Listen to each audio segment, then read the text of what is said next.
All right, so I have a softball game today, and that's why I'm going to be gone. But I will be back tomorrow since our game is home.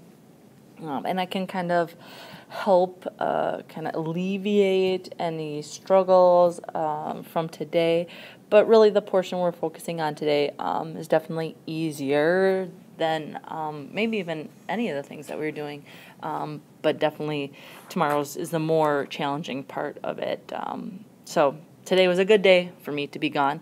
But I did want to throw the bell ringer on here just so you would start to think about it. So it says, what method, not a calculator, do we use when dividing really big numbers? So like 10,305 divided by 27 or something like that. It's probably been a while for you, but hopefully you remembered that you used long division. Okay, back when you were kind of first learning how to do those things, you used long division. Then number 2 said, could we use the same when dividing polynomials? And typically, I think you figured it out that if I put the question on there, the answer is probably yes. And yes, you can. Today's stuff, we're just doing a polynomial divided by a monomial. And when it's just a monomial or a monomial, meaning there's just one of them, you don't really need that whole process of long division. You could do it the same way. But really, I think we're going to put our focus on long division tomorrow when we're dividing by a binomial or more. Kind of just streamlines things a little bit better. So we're going to look at probably about 6 examples, maybe even fewer. There might be only 4 of them. That's probably all you'll need. And then you'll have significant time to work. It looks like the subnote said that a lot of you weren't done with your homework from last week. So there's a little bit time built in on that. And I can help with those things another day also. So let's get into some examples. All right, before we specifically, just kind of to refocus on our essential understanding is you can divide polynomials using techniques similar to the techniques used for dividing real numbers, including long division. Now, it doesn't say meaning long division, it's including it. So that's just one of the methods, okay, and that's the one we're going to look at tomorrow. All right, so here's our first one. Now, when we're dividing by this, remember, dividing is really a fraction, and fraction is really, in what we did, it almost comes down to circle, circle, make a pretzel. But the main thing here is you're not dividing just one part of it, you're dividing every single part of it by 3x squared. So we're literally going to write this part over 3x squared, this part over 3x squared, and this part over 3x squared. Once we have that written out, we're literally just simplifying where we can. So for our first one, 9x to the third over 3x squared minus 6x squared over 3x squared, and then plus 15x over 3x squared. Now here, because they're now in their own separate thing, we're literally just back to chapter 7. We're going to divide our regular numbers, subtract exponents where we can. So on this first one here, the 9 divided by 3 gives us a 3 on the top, and then we have third power minus second power. Basically, those are gone, and this just becomes x to the first power. So that first part gives us 3x. The next part, well, 6 divided by 3 is 2. And then x squared and x squared literally cancels out, so we have minus 2. Now this last part, though, the bigger, quote-unquote, bigger polynomial is actually on the bottom. Now 15 divided by 3 does give us 5. But here, this x on top will cancel out, but on bottom, it's a 2, so it's 1 minus 2, which is negative 1. Remember, we can't have a negative exponent, so we send it to the bottom. Basically, this one stays on the bottom, which gives us 5 over x. There's nothing more we can simplify here. Because remember, you're adding and subtracting them. Can't do anything more with 5 over an x. So that is our final answer. Okay?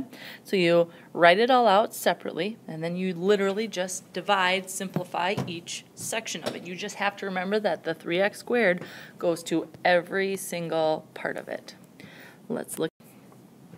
All right, so same thing, writing it out. So we have 4a to the third over 2a squared plus 10a squared over 2a squared plus 3a over 2a squared.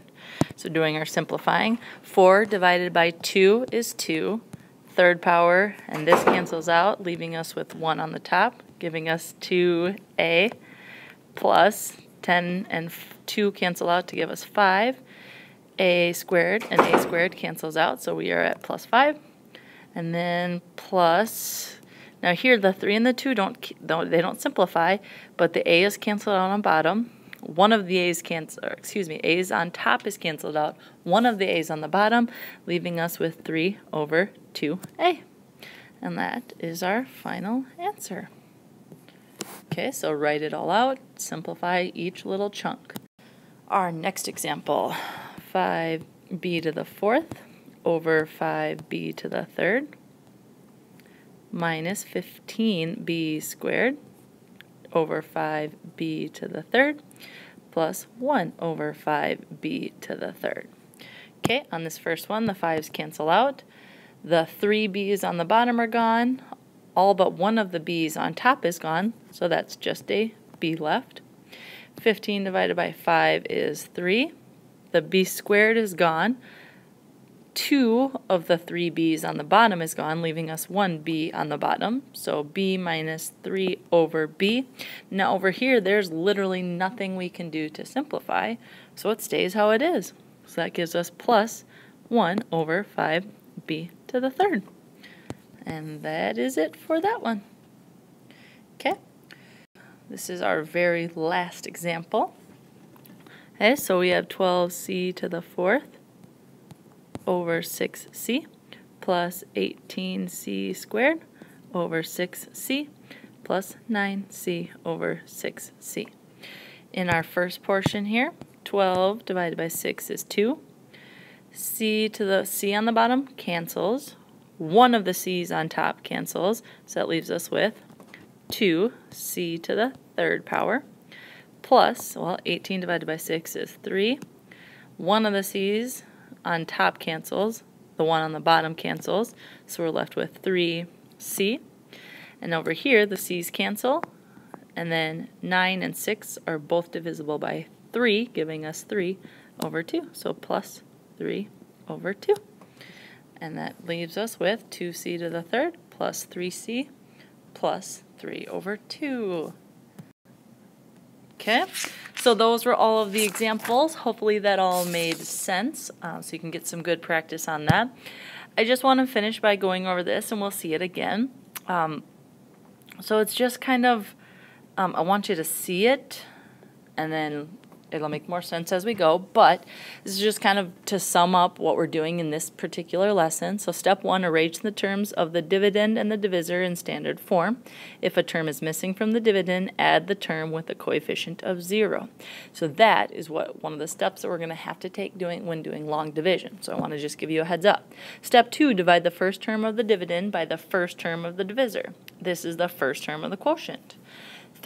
Step 3, multiply the first term of the quotient by the whole divisor and place the product under the dividend. That's exactly what you do in long division. It just looks a little different. There's a little bit more to organize in this. Step 4, subtract this product from the dividend, just like in long division. And step 5, bring down the next term. And then we're going to repeat steps 2 through 5 as necessary until the degree of the remainder is less than the degree of the divisor. Okay, so I just want you to take some time to read through that one more time. The more times you hear it and see it, the better it will be, but that will be our long division that we are going to talk about tomorrow. So I'll just let it record a little bit longer so you can take care of that, and then as I mentioned, I should be back tomorrow.